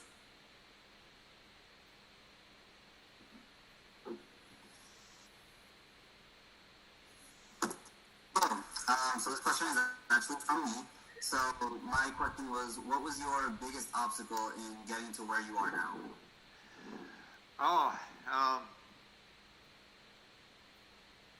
Probably learning I have to say the biggest one was learning about spacecraft engineering, because I did electrical engineering in school, and so going back to the human element. So in electrical engineering, and to some extent systems engineering, they don't teach about the human element. And so as I was getting more and more involved with astronauts and systems that interact with astronauts, I was starting to understand that the human element was becoming more and more important. But, engineers in general, many of you are already doing engineering or taking STEM classes. How many classes have you taken about the human factors of the human element? Probably zero, right? Unless you're probably an industrial engineer. I think there's a couple of classes they teach that undergrad.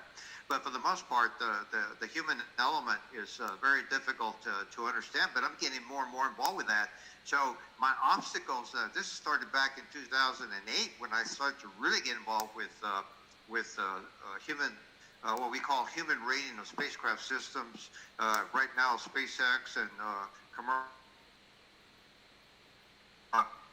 Understanding, how do you write requirements for the performance of a human operating a system? That's, it's easy to do that for electronics. You can say, well, I can turn on this LED with 20 milliamps of current.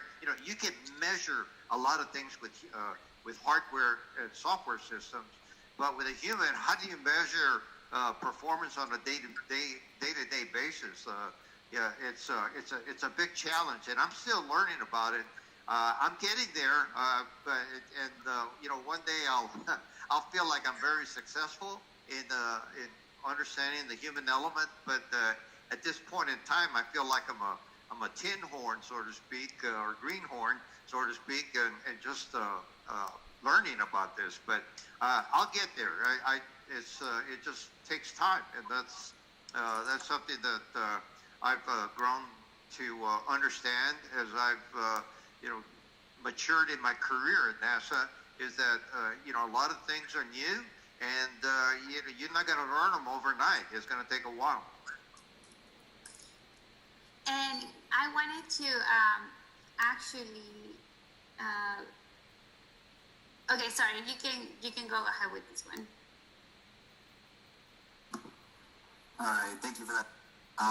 So this comes from Vicente, and he asks, what activity can we do in our free time to prepare us for an internship at NASA? Oh, that's a good question. So I have to say that I've had, let's say, university students that I've met over the years. Talking to them, whether it's a webinar or because I'm doing a NASA project with them, and they tell me, how can I prepare for an internship in NASA? So there's two internships at NASA. One is what they call the pathway intern, which is basically a path to becoming employed as a NASA employee. And the second one is just a regular internship. But one of the things that I found in looking at some of the resumes is that there's always, I always say, what about volunteer work? Have you done any volunteer work? Because it says a lot about you. It says a lot about your personality, about your character. Is, have you done, making sandwiches for the poor? Have you done, maybe doing gift cards for nursing homes, just to send them a Christmas card? Have you done any of this stuff?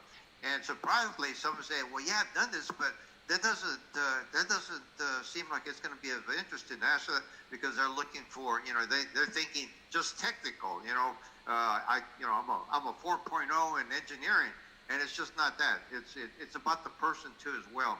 So if you can come up with things that perhaps beef up your resume in terms of working with people, volunteering, doing something that shows that you're a people person and not wanting to be a engineering machine of some sort would make a big difference, especially in an interview when you start talking to the recruiter. Awesome. And now, because we want to rotate and go through everybody. So we do have one more question from UF, but we want to go ahead and start with UCF as well. Carlos? Hey, first off, thank you, George, for everything you've told us. But a question from Isabel is, what steps do you recommend freshmen take to get a head start on getting an internship or a job? All right, so, it depends on what your major is, but if you can get obviously, for most internships in engineering, I'm not sure about other STEM fields, but in engineering, you got to have at least 30 hours, okay, which makes you somewhat of a freshman, or rather up to a freshman, you're a sophomore. But prior to that time, maybe it's an opportunity to see if you can find a part-time job. Let's say your mechanical engineer major is maybe you can find a part-time job in machining, part-time job in something dealing with mechanical systems. If you're an electronics engineer major, like me, I found that part-time job doing repair work as an electronics technician. That actually was a big plus for me. So if you can get a head start by finding a part-time job that's kind of relevant to your major is a big plus. Now, I do have to say that once you get into an internship program and you start working, let's say, in an engineering corporation, it's an opportunity to find out whether you're going to like engineering or not. Because I've had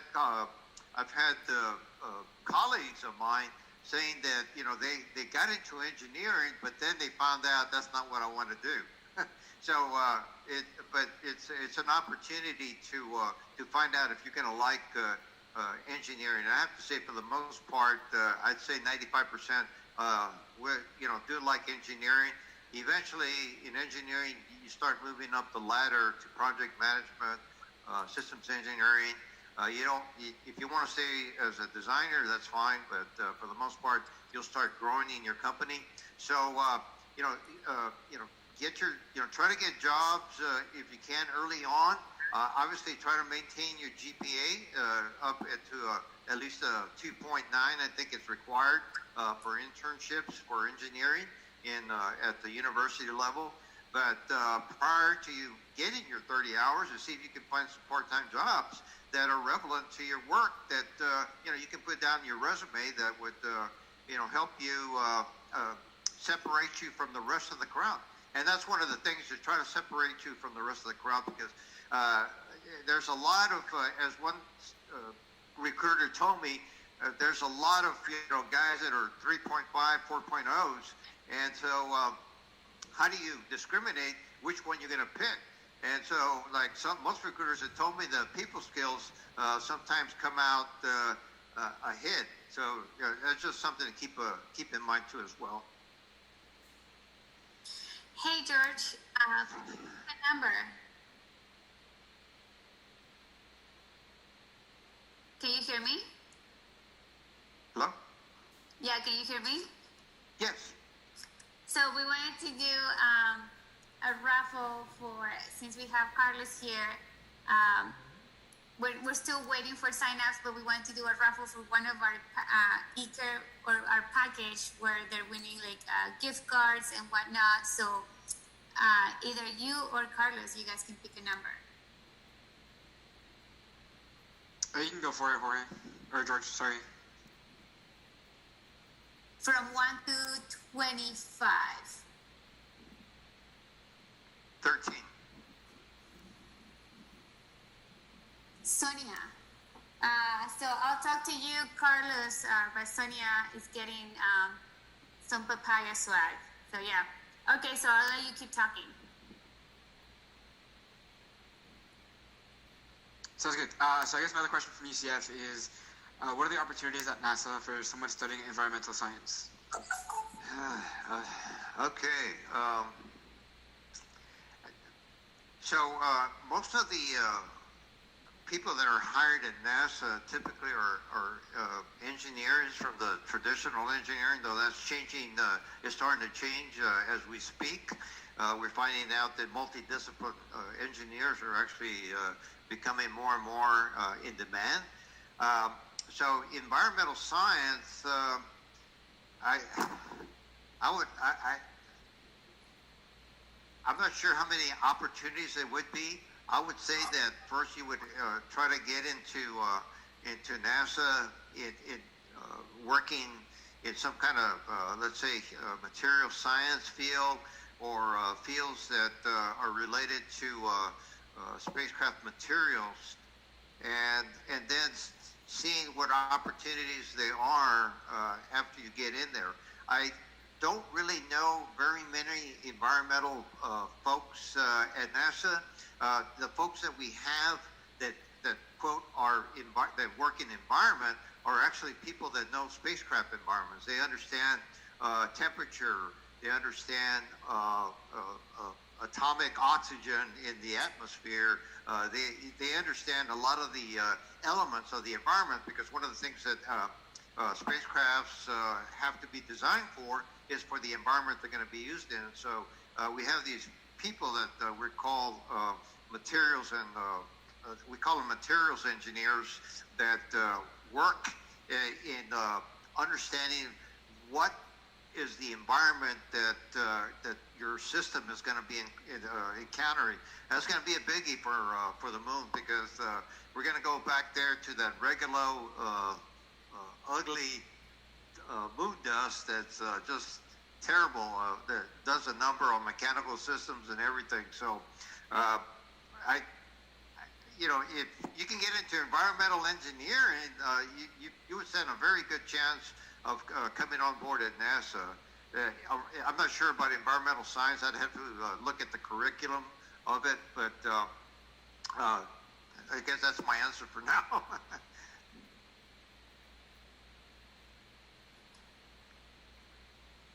Okay, so now we take it back to UF.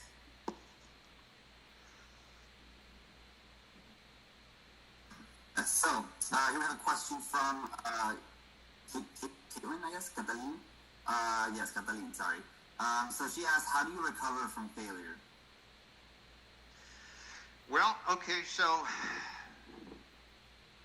my definition of failure is when you stop trying. So if you have not, if you stop trying, you failed. Until that happens, you've just had a setback. Okay, and you look at and learn from what caused that failure. I have to tell you that I had to drop some electrical engineering classes because I saw myself doomed, and so but I learned from how I next time how would I approach this class as far as studying for it. And of course, studying is there's an art to that, so to speak. I was not a good test taker. That was another challenge for me.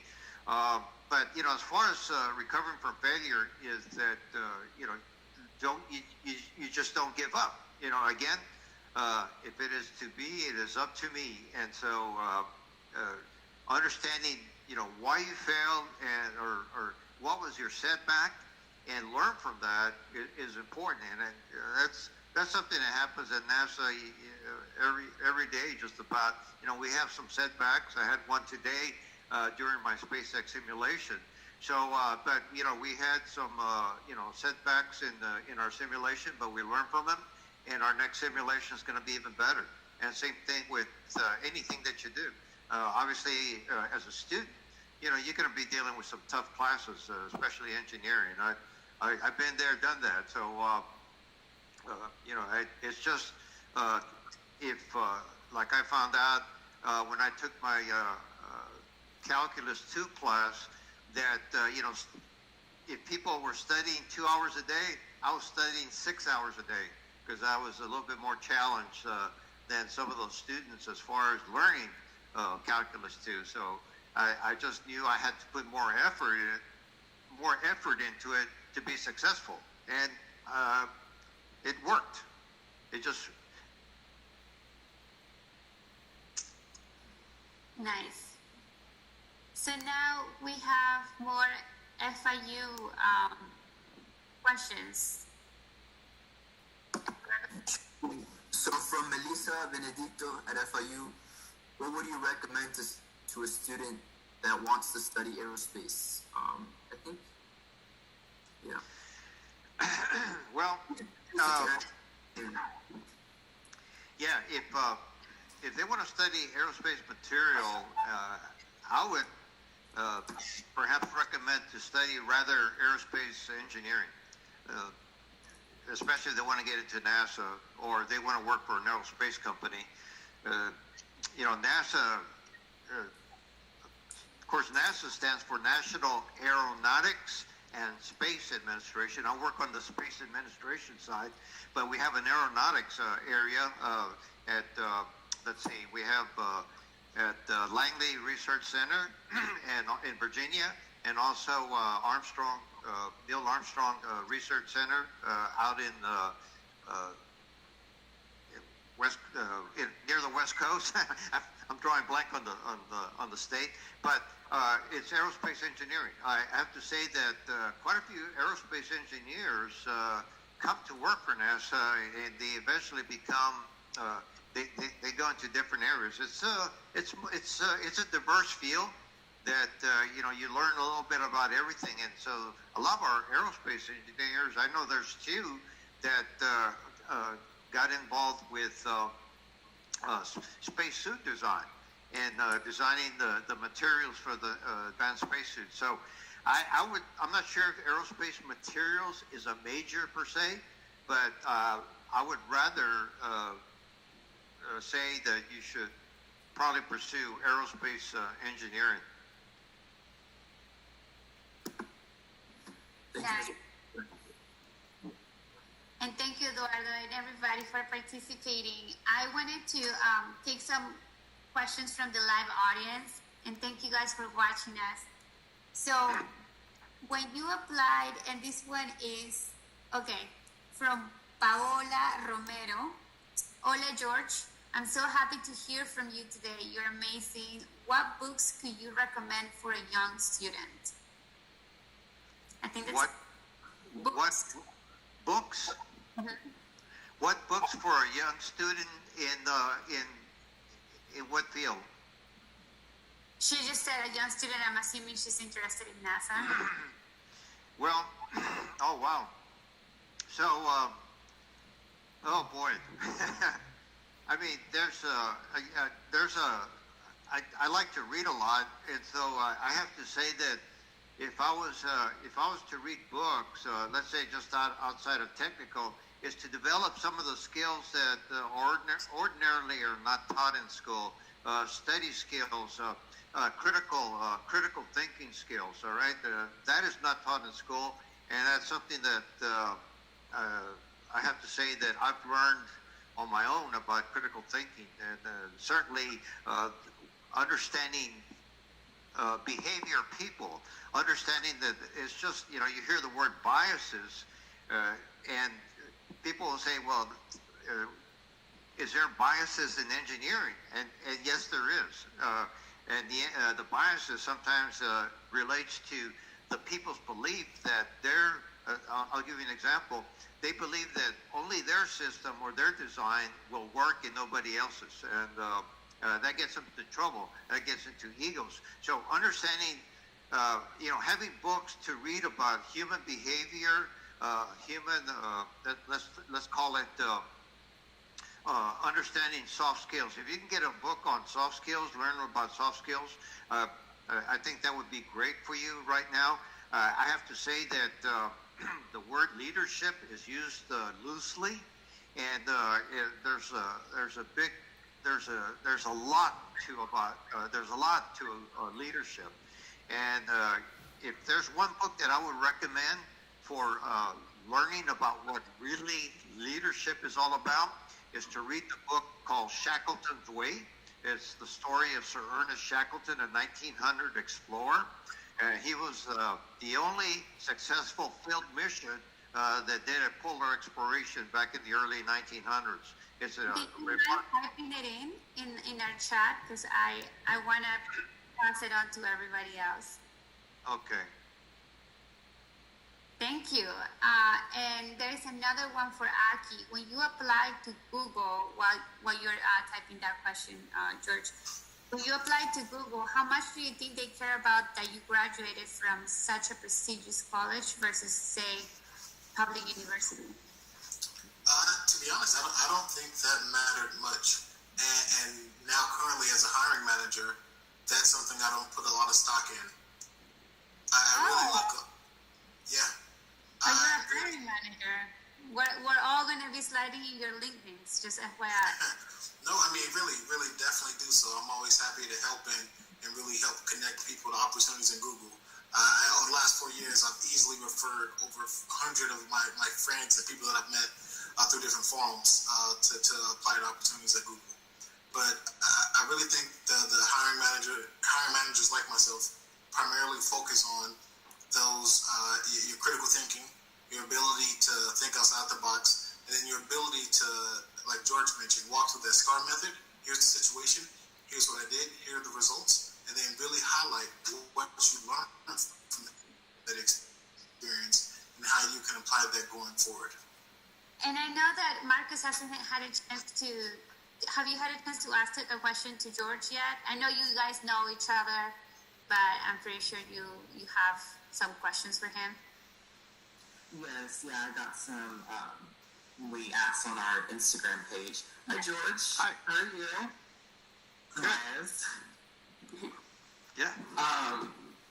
So I had a question, and this has just been a lot of seniors in our organization.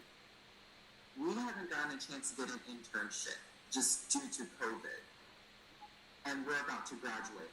How do we push forward? What can we do to try to better ourselves? Can you repeat that, please? Yeah, absolutely. So, the question was, not a lot of people have gotten internships because of COVID. So, what can we do to better ourselves if we don't have any experience? Okay, and it's a challenge. I have to say that that a couple of the colleagues of mine basically graduated with no experience and not an all fantastic GPA, so it was kind of a double whammy for them. But one in particular, she amazed me. She recently just left and went to go work for the FBI, but she spent like it was a 5-year journey for her to come work for NASA. And she got jobs here and there in the area of mechanical engineering, but her first job was a software designer, and so but it was a start. And so she was working part-time for a startup software company, and then moved on and found another job working in the company is called Siemens, and they were manufacturing generators in Houston. So, she landed a job there, and so got some hands-on mechanical engineering experience there. And like 2 or 3 years later, she kept applying for a job as a contractor at Boeing, which is one of our support contractors. She finally landed a job working for Space Station, supporting Space Station. And then a few years after that, she found an opportunity to transfer over to NASA as a civil servant. So it was rather of a long journey, and sometimes it's you got to start somewhere. As they say, a journey begins with the first step. So it's a challenge, but. I wish I had a secret formula for that, but you just have to go out there and be persistent. And perseverance is obviously a key trait of a person, and it certainly would be reflected in your resume, showing that you've started from basically with no job and work your way to where you're interviewing for your ultimate job that you're trying to get a job for. So I wish I could give you a better formula, but it's just pounding the pavement, so to speak. Unless you just happen to hit it right on the spot the first time. As that one song goes, one of the lines of that song, it says, life is what happens to you as you're busy making other plans. And so sometimes, things line up for you correctly, or sometimes they don't. But you just keep being persistent. I can share with you one story about an astronaut that was persistent. He graduated from Texas A&M University with an aeronautical degree, wanted to be an astronaut. It took him 21 years before he finally got accepted. So it was a long journey for him to finally get accepted as an astronaut, but he was persistent, and that's the key. And I think we have good news because we have Loomis Automation here that's offering free, well, not free, but it's offering help for people like you, Marcus, who had, and seniors who haven't had internet. I was one of them. I got lucky. I ended up having one, but let's chat later about some shadow programs and internship programs that you can do virtually with engineering guys and the company Loomis, which is I think it's a pretty cool one. I think it's perfect for mechanical and anything electrical. Not sure any other ones, but we can talk after. I have one more audience question before I just leave you guys all to chat freely. This one is for both Aki and George. Did you have a good support system while working at NASA/Google? And how did the culture at NASA/Google appeal to you to continue working there? So essentially, they're asking if you had a good support system while working at NASA and Google, and how did the culture appeal to you? Yeah, sure. I'll hop in first, George, if you don't mind. When I first started at Google, and this was actually throughout my career, but particularly at Google, I did not have a good support system. And that's something that I learned pretty quickly that I needed to invest time in building. You really need to invest time in building your peer group of like-minded individuals that you can use as sounding boards for just either discrete project questions that you want to ask, or just some of the basic life and career questions, like what are your thoughts on this thought I'm having as a peer group. And then in addition to that support group, you also want to have mentors. And as tough as it can be sometimes, you really want to try your best to be vulnerable and say, hey, there's a person that I respect, and professionally I think that we have a connection. Will you mentor me? And I think what you're going to learn is most people are open to that. Our careers are super intertwined. So the ability to give back to another person, share your experience and knowledge with another person, most people are completely open to that. So I've recently invested more time in building out the support network. And I think the second half of the question was around the culture of Google. So the culture of Google, it just keeps me coming back because for a couple factors. First, Google does a really good job at making sure that Google is a place for everyone. I know Google is actively working on ways to continue to hire and retain minority talent, which is a huge deal. I've personally met with the vice president of my org on strategy to fulfill that exact initiative. And then Google also has a blameless culture. So Google, you're on the forefront of many things. You're looking to push the envelope. You don't really have a blueprint for that. So you're going to make mistakes. So in those times where it's in those times that you have to sort of get comfortable being uncomfortable. You're going to be put in scenarios. You're going to do them. You're going to try your best. You might not get them right all the time, but that's okay. But what is important is that you learn from them. And if at all possible, document what you learned and then share it with your team. So that's part of the culture of Google, and that's something I really appreciate. So George, do you want to go next? Sure. Okay, so I'm going to have to echo what Akeem mentioned about, the culture very similar at NASA. I have to say that I had a good support system because NASA, I feel that NASA has the philosophy that let's be successful and don't impede anybody. So I have to say that when I would come up to the more seasoned engineers and ask them questions or to help me out, they were more than willing to help me. So it's about being successful with the project, and making sure that NASA accomplishes its mission. From the standpoint of the support system, NASA, I guess, started about close to about 10 years ago, actually 12 years ago, establishing employee resource groups. And that was something new for NASA. And so, we have the regular,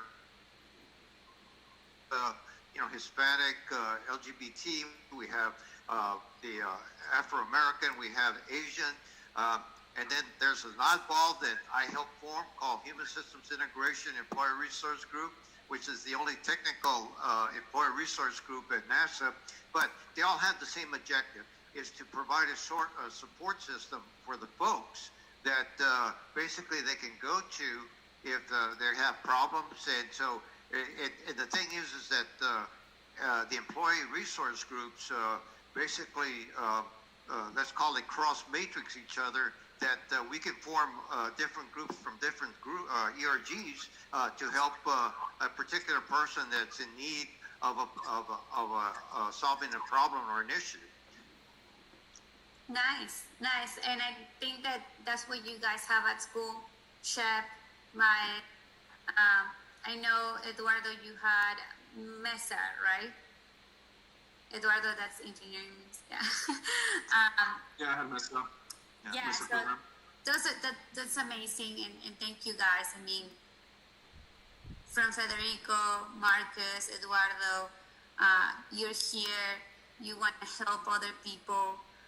Aki and George are here. I mean, it's just amazing to see, people just volunteering their time and doing greater things for the greater good. I mean, I know that together we're going to do something great. I want to thank you all for joining. I do want to leave it open for you guys to talk. And I do want to announce Paola and Alexis. We're gonna get your information and share some papaya swag with you as well as with all of you. Thank you for staying with us through our technical problems. Honestly, I'm kind of that YouTube failed and not papaya. I mean, our feature, which is in beta, worked perfectly, so I'm happy about that. Now you guys can see it, so that's great. But yeah, so go ahead and talk. I mean, we have Aki here. George, again, like you don't have to stay, but if you have any other questions, I know Eduardo, also very proud of you and the company that you have formed.